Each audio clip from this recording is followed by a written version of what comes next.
and basic necessities. I could barely afford my necessities before the pandemic, but now I am not. I am afraid that I will be evicted soon with no places to go with my young children. What kind of life is this? I am also struggling, but unlike you two, I don't have any permanent status. Every day I am struggling to access support, but I am excluded from everything. If I lost this job, then I have absolutely nothing. I heard that after you get permanent status, you can get more support. I know it is difficult for you, but I am sorry to say that the safety nets that are supposed to support us is not responsive. And I have been on wait list for housing last 8 years now and no luck yet. And I was also turned away from the WSIB when I got injured in the workplace. And I couldn't apply for EI when I was needed that. And social assistant, that is nowhere near enough. Who knows what will happen when I will get retired, because I know my CPP is not enough for that. What about childcare and education doctor and other social support? I lost my family doctor before the pandemic because she retired. To this day, I do not have a family doctor because there is no space. I also went to the hospital to other day because my son was sick. I had to wait at least 8 hours in line. About childcare and education, yes, education is free, but not the childcare. I lost my childcare subsidy because I lost my job before the pandemic and was staying at home. To this day, I'm struggling to renew it and get back on the long waiting list for childcare. All social support safety nets have gaps in them, and the gap is growing day by day. More and more people are falling through, but there is no conversation about how to close them. What is this? Because of the economic and political uncertainties and environmental disaster, I and my family member were struggling to feel safe and secure in back home. I was told that if I can come to Canada, then I could find some security. I am going through this difficult and inhuman immigration process while draining myself and my family's minimal resources since I am not eligible for safety nets. We are doing all this because we were told that we can finally find the safety and security we were looking for after getting permanent status. Now you are telling me that my situation may not change? Our needs and realities are being neglected. We are being told to be patient because there is budget deficiencies and crises. But communities like ours are always been in shortfalls. There are always deficiencies, crises and problems in addressing these livelihood concerns. Yes, and in the meantime, policymakers have the audacity to blame students and refugees for the economic crisis and crumbling safety net. But don't you know, there are always seems to be money where there is a word to fund. What do you mean? Billions of dollars are being sent to fund genocide and wars with our tax money. There was no consultation, no consent from the public to take this action. This is what they are doing. They starve and beat us here, take our money to starve and beat other people around the world. Meanwhile, these actions also hurt us here. They call black, brown, Arabic people are terrorists, uncivilized and barbaric. It is true what you said. Our situations are different, but in the end, we are all struggling to lead a dignified and decent life. How do we address this? What do we do? You know, it is not that there are no solutions to this problem. In our communities and communities across Toronto, we are seeing that people are coming up with the solutions to address those issues. And those solutions are coming from the front lines, those have lived experiences. Those solutions have been there for years too. We know the solutions of these budget, logistical and political problems that employers and policymakers are failing to address. It is time that our voices are heard. It is time that we have systems that meet the needs of people like us. 18, we come together to observe the International Migrants Day, a day declared by United Nations to recognize the sacrifices, struggles, and resilience of millions of migrants around the world. As migrants, many of us often ask ourselves, why are we here? So far from our home. And for most of us, the answer is simple and clear. For our families. For our families, we endure the hardship of being far away from our loved ones. We work in foreign lands, often in difficult and dangerous conditions, to provide for their needs. For our families, we bear the pain, the suffering, and the isolation of being away, all in the hope of securing a better future for them. But let's face the truth. The reason for many Filipinos are forced to leave their homes is because of rampant poverty, the lack of decent job opportunities, and a broken system that serves only the rich and powerful. Every single day, at least 6,000 Filipinos leave the Philippines, driven to search for work abroad just to survive. In fact, the Even Foundation, a respected think tank based in the Philippines, reports that the gap between the daily minimum wage of 654 Philippine pesos, about 15 Canadian dollars, and the family living wage of 1,205 pesos, which is about 30 Canadian dollars, in the capital region is staggering 46.5%. Shame! Shame! And outside Manila, like in the southern Philippines, where the minimum wage is just about half of that in the capital region, how do you expect an average Filipino to survive this kind of condition? Of course they can't. Thousands of Filipinos are left with no choice but to leave, to sit and work abroad, and to leave their families behind. But even when we migrate in search of a better life, many Filipinos face even more challenges abroad.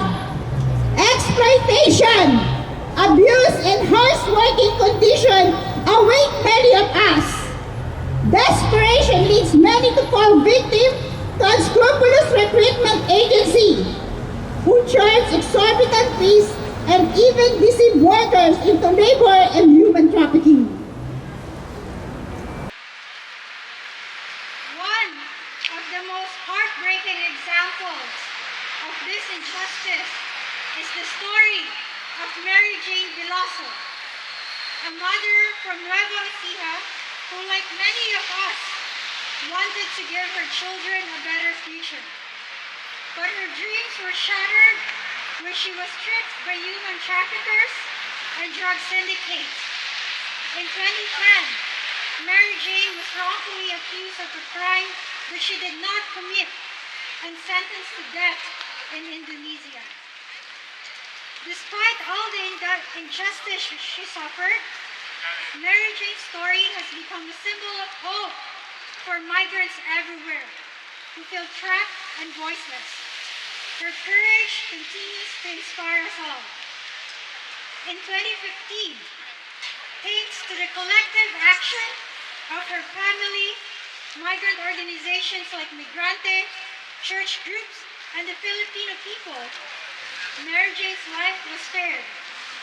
Through relentless rallies, petitions, and vigils, her scheduled execution was cancelled. And now, after 14 long years, next hope, today, on International Migrants Day, her return is a testament to the unwavering commitment of the Filipino people, who will always for justice, and for the rights of our fellow migrants and migrant workers. But our work is far from over. Today, we call on President Ferdinand Marcos Jr., alongside Mary Jane's family and supporters, to grant her full clemency. Mary Jane should not spend even a single day longer in prison. But let's not stop there. We know who the true criminals in these stories are not just the human traffickers who destroyed her life, but the imperial powers like the United States and the ruling elites like the Marcoses who profit from the globalized international trade of cheap and disposable labor. Shame! The Philippine ruling class continues to benefit from the suffering of Filipino workers abroad under the guise of development, economic progress, and foreign aid. They secure more military and economic aid while neglecting the needs and safety of the Filipino people because that is not profitable. Under the system of imperialism, we will never achieve true change in our society. It is these systems of exploitation and oppression that we must challenge. It is these systems that we must destroy.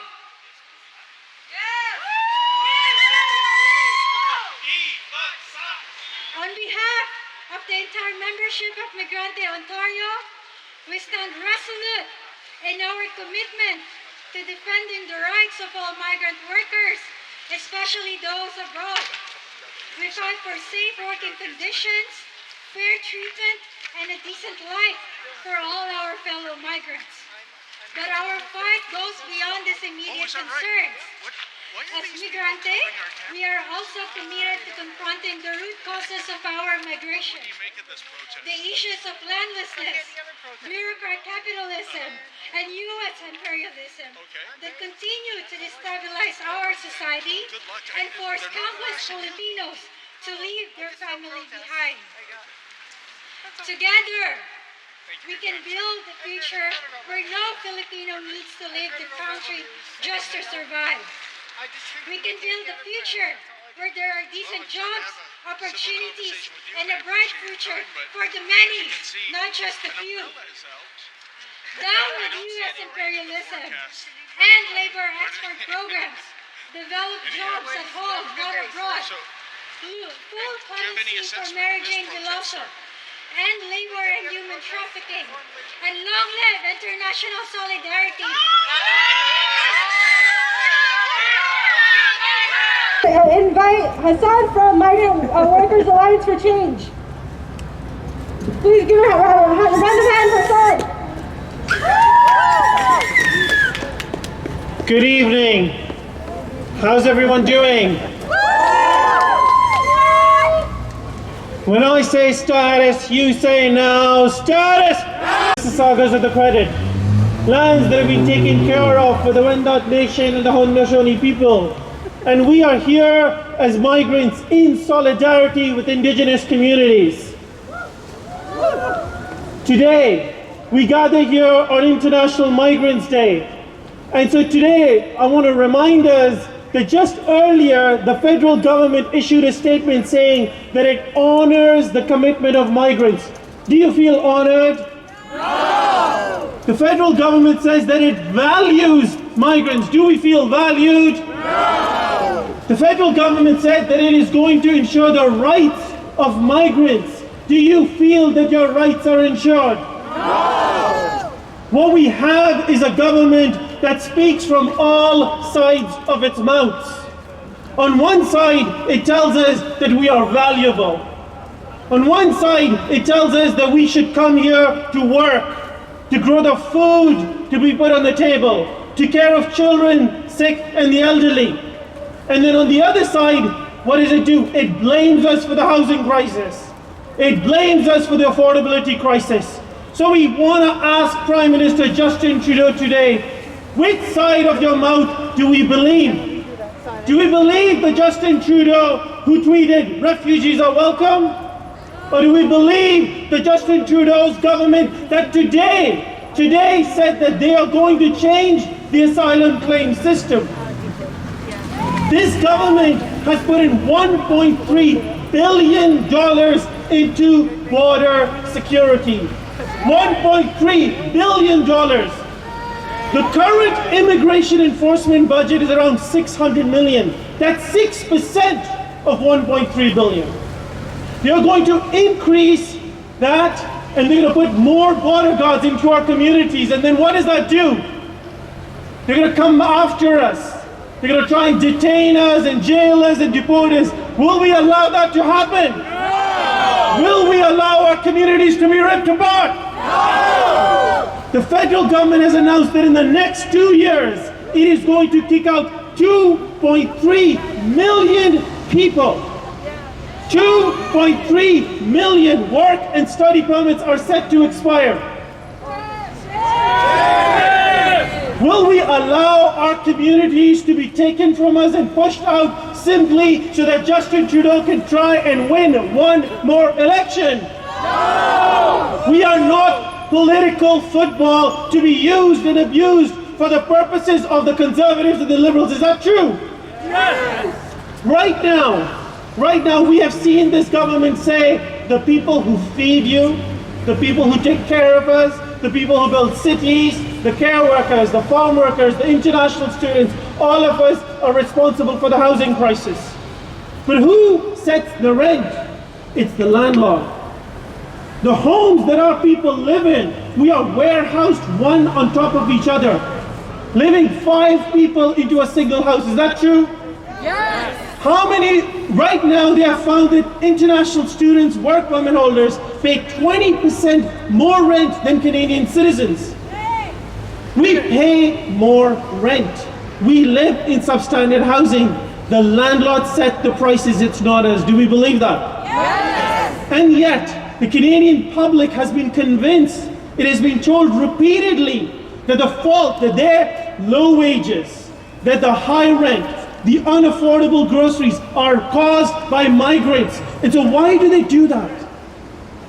Why is it that migrants are being blamed and not the billionaires, not the landlords, not the speculators? Because it divides the working people. Because if working people are fighting each other, if they are being told that it's migrants who are responsible, then we won't unite and take the landlords, the billionaires, and the Trudeaus and the Poilievres to account. So it is our task to build a united migrant movement that then unites with a united working class Canadian movement to win justice and equality for all of us. Do we believe that? Yes! We cannot allow this government to make a promise of regularization and then walk away. We cannot allow this government to make a promise for permanent resident status on arrival for care workers and then walk away. We cannot allow this government, which said it would allow family members to have work permits and then walk away. These are too many broken promises to us. So today we have to say with one voice, as one struggle, as one global working class migrant movement, that we will not stop, we will not pause, we will not take a breath until our rights and our justice and our dignity is with us. So when I say status, you say no, but you believe it. Solidarity.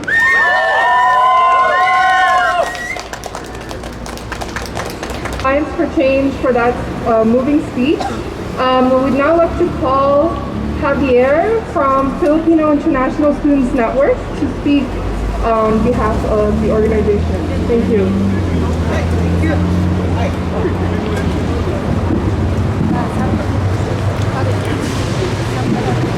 The Migrants United will never be defeated. A meaningful and happy commemoration of International Migrants Day. Every December 18, we commemorate the International Migrants Day to recognize and honor the roles and contributions of migrants all over the world in contributing to the development of global economy. Migrants, especially working class migrants, contribute a lot in the development of the economy.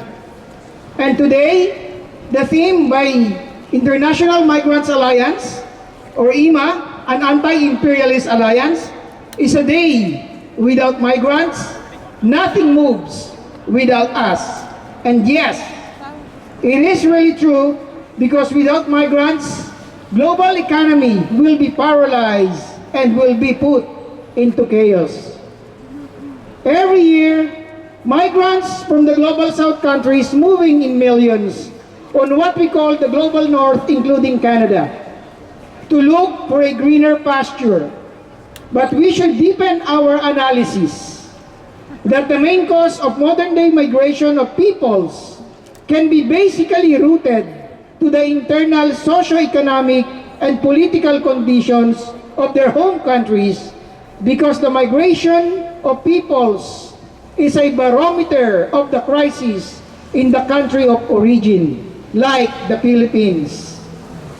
The implementation of neoliberal policies, or commonly known as globalization policies, such as privatization of basic social services, liberalization of the economy, especially countries from the global south, so that multinational corporations, such as in agriculture and mining, including Canada, can enter the global south countries without government interference and the regulation of government-funded institutions, such as in healthcare and education, in order for the private corporations can profit more in sacrificing people's rights and welfare.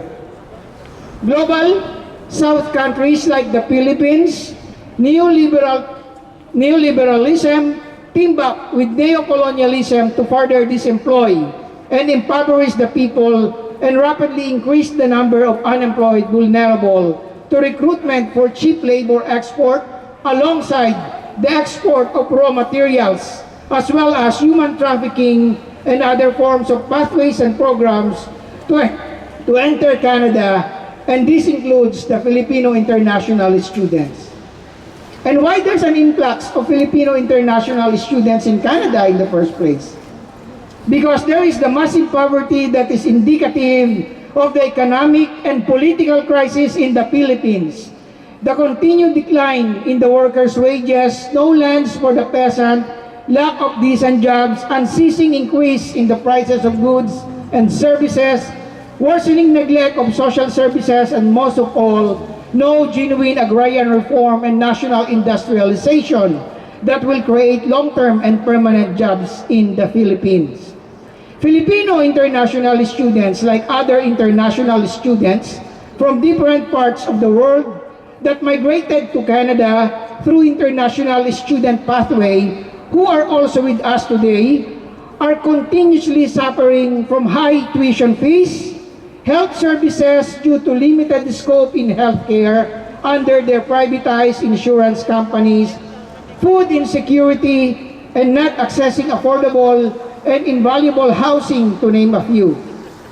Just recently, international students, including from the Philippines, are blamed for the housing crisis in Canada due to the influx in their numbers.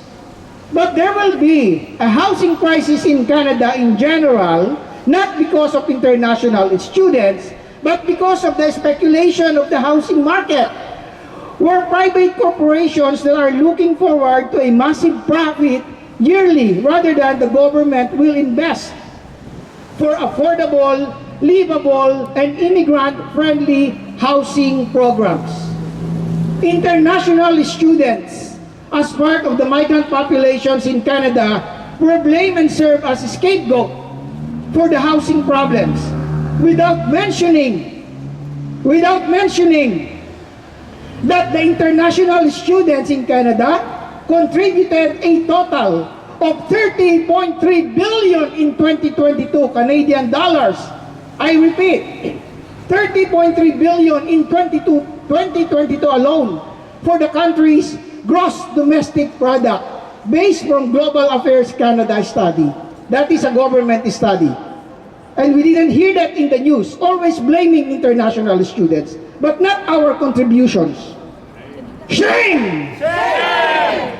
Furthermore, the recent changes in the immigration policies has also a big impact for the international students. For example, from the IRCC news released last October 24, 2024, the proposed reduction of temporary residents from 6.5% of Canada's total population to 5% will be reflected in the 2025-2027 immigration levels plan, where it means reducing from 500,000 permanent residents approval down to 395,000 in 2025, down to 380,000 PR approval in 2026, and setting a target of 365 permanent residents approval in 2027.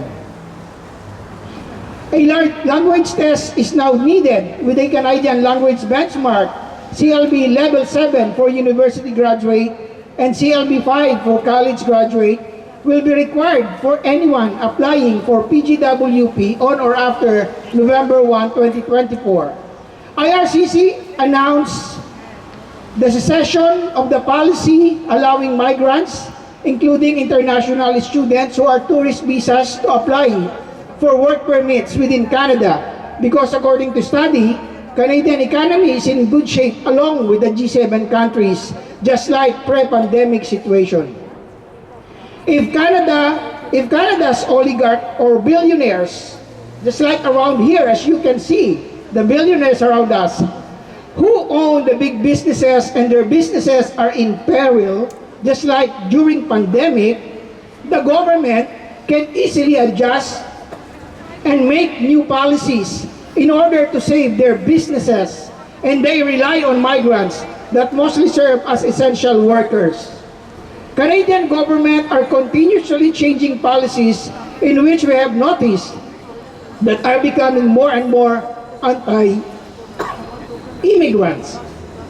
According to Migrante Canada, the changes in immigration policies are expected to result in an increase in unemployment among migrants, a further increase in the number of undocumented or those who will lose status in Canada in the near future, intensifying racism and discrimination against migrants, lack of access to housing and health services, continuous rising prices of goods, and decrease in the value of wages.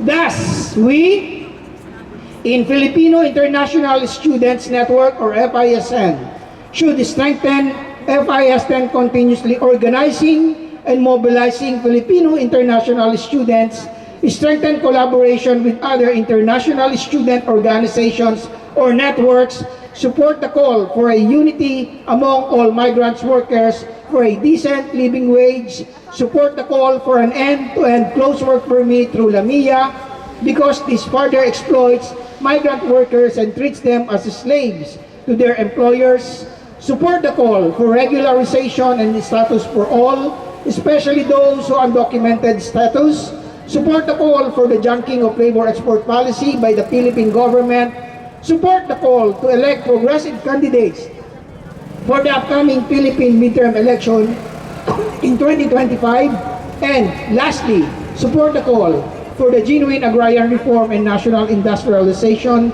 that will create a long-term and permanent jobs in the Philippines. Thank you. The people united will never... For that moving speech. Now we're going to have Wilma from Bayan Alliance to speak on the Alliance's campaigns and organizations. Thank you.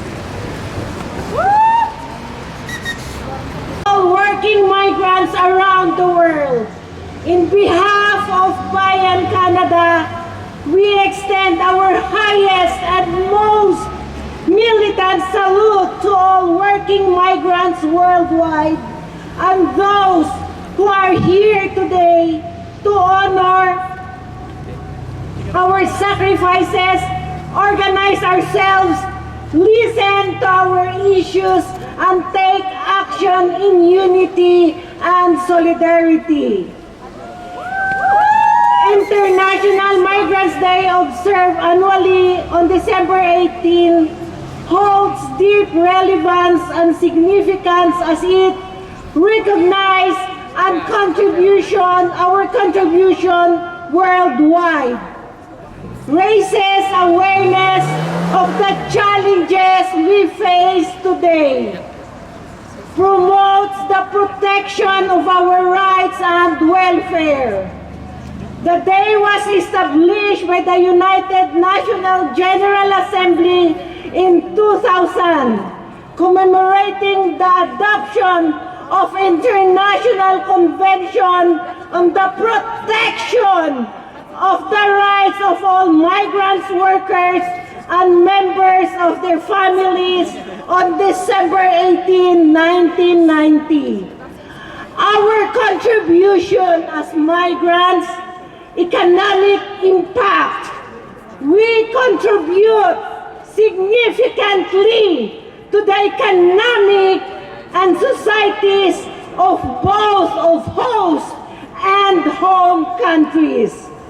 By sending remittance, we help reduce poverty and uplift our families. We bring skills, labor, and cultural richness to our new communities. Our challenges as migrants, many of us endure precarious working conditions, lack of access to basic rights, and systemic discrimination. Wars, conflict, climate change, and poverty drive many of us to leave our homelands, underscoring the need to international cooperation to protect vulnerable population. With an unprecedented number of displaced persons due to wars, persecution, and climate crisis, International Migrant Day is a platform to amplify our voices and advocate for sustainable solutions. The relevance of International Migrants Day, this day reminds us of our fundamental human rights as migrants. Migration is a global issue requiring international solutions. It fosters cooperation between nations to address shared challenges like labor shortages, brain drain, and irregular migration. It challenges negative stereotypes about migrants and fights against xenophobia and anti-migrant sentiments around the world. International Migrants Day is a vital occasion to honor us migrants, address the systemic challenges we face, and promote our rights and well-being.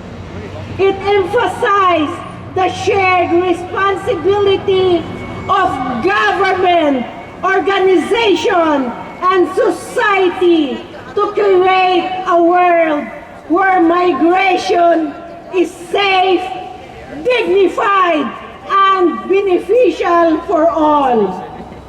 Our call for action, we stand united as we face the daily struggles of being migrants. Together, we say, from the Philippines to the Palestine, stop wars to end forced migration. From the Philippines to all North policy.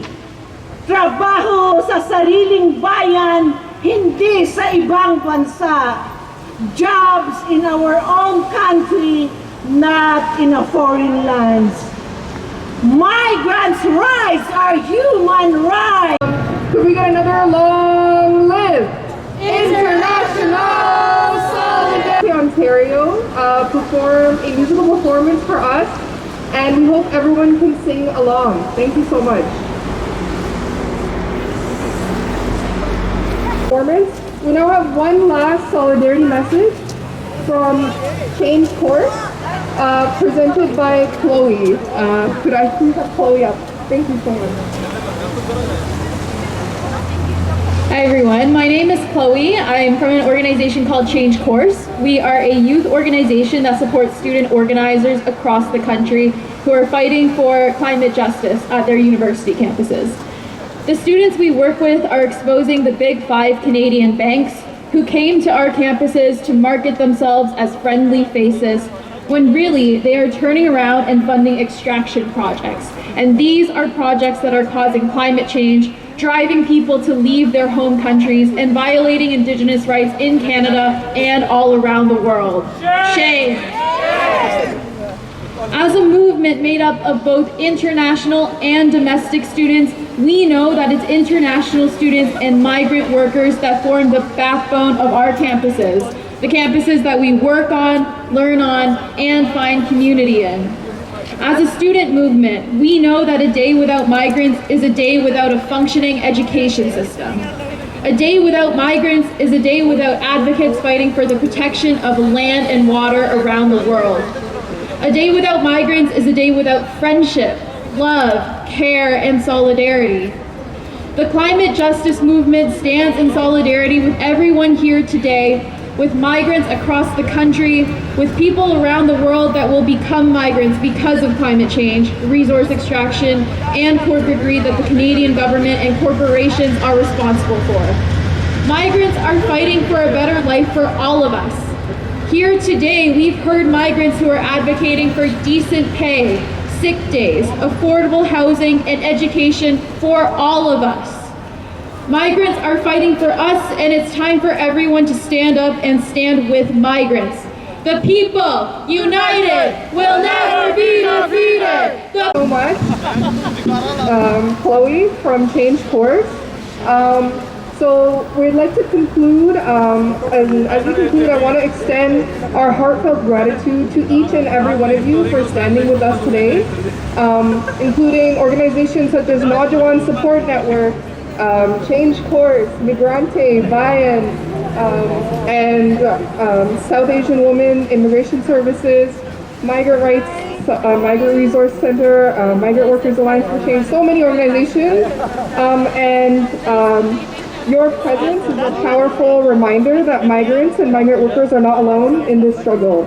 I invite you to all join International Migrants Alliance in our calls.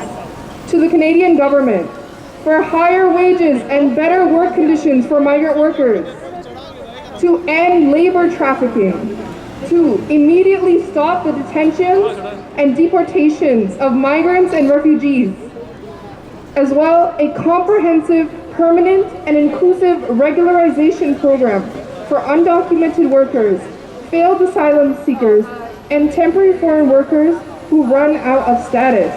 Status for all. Status for all. Status for all. To blaming migrants for capitalism, social, political, and economic crisis. Stop scapegoating migrants. Stop scapegoating migrants. Feel the burn on December 18th on a day without migrants. And as well to labor sending countries and labor export programs. Develop jobs at home, not abroad. As well for services and protections for migrants, not fees and state exactions. And better protections from home-based illegal recruiters. To end labor trafficking now. To labor export countries. Migration is not development. National industrialization now.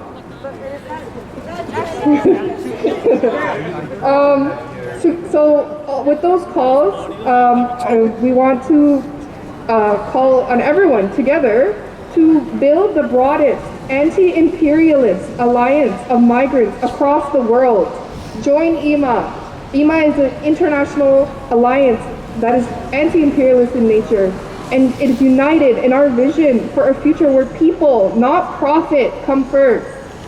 People over profit. People over profit. Join the International Migrants Alliance. Your organization is welcome to join. Finally, long live international solidarity. Long live! All the organizations present to take a group photo so we can bring together the IMA Alliance together and have a photo, yeah.